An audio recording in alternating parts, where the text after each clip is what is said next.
It attracts visitors from all over the world.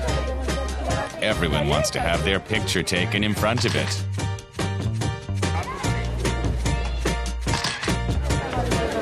The Leaning Tower is the quintessential symbol of Pisa. We think it's great. I expected the tower to lean, but I didn't really expect it to lean that much.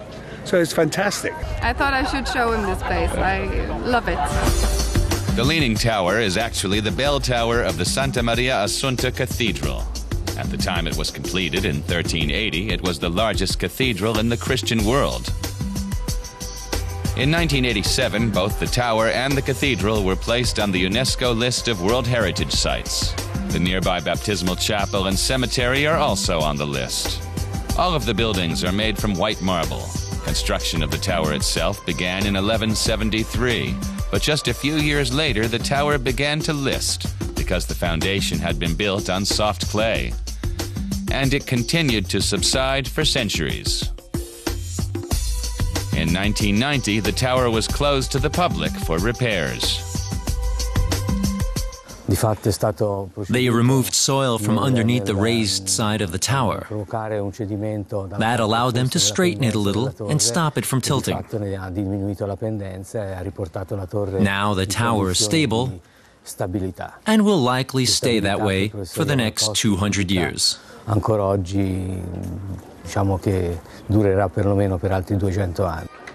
When the tower reopened in 2001, the local authorities put limits on the number of visitors. Now only 40 people are allowed in the tower at any one time.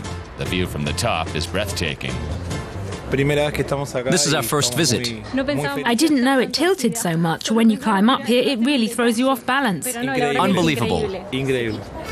South of the tower lies Pisa's historic Old Town district. The Arno River flows through it. In the Middle Ages, this part of the city was home to the patrician classes.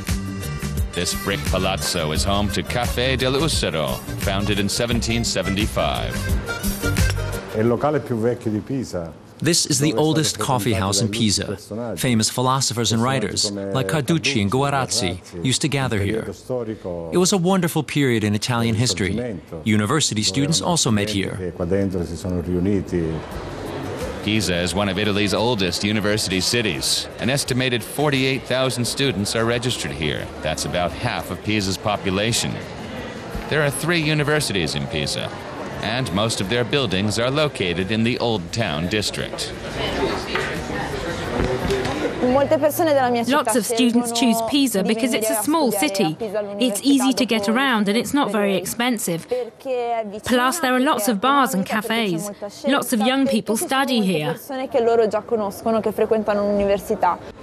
The Il Montino Pizzeria is especially popular with students. It's the oldest in the city. The pizzas are stone-baked and affordable.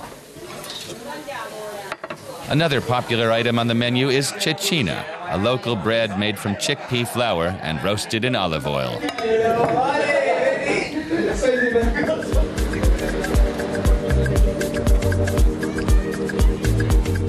The Palazzo della Carovana was built in the early 1560s. Since 1810, it has housed the Scuola Normale Superiore, an elite school in Italy's university system.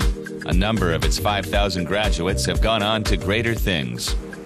Out of this small group of students, we have 3 Nobel Prizes, 2 presidents of the Italian Republic, several ministers, prime ministers, the governor of the Italian Central Bank, and many other people that have had quite an impact on the Italian political, economic, and above all, cultural life.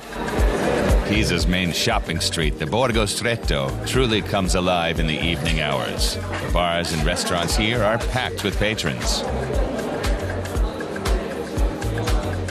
A rowing crew wends its way down the Arno River as our visit to Pisa draws to a close. A warm spring evening like this is the perfect time to experience this historic Italian city.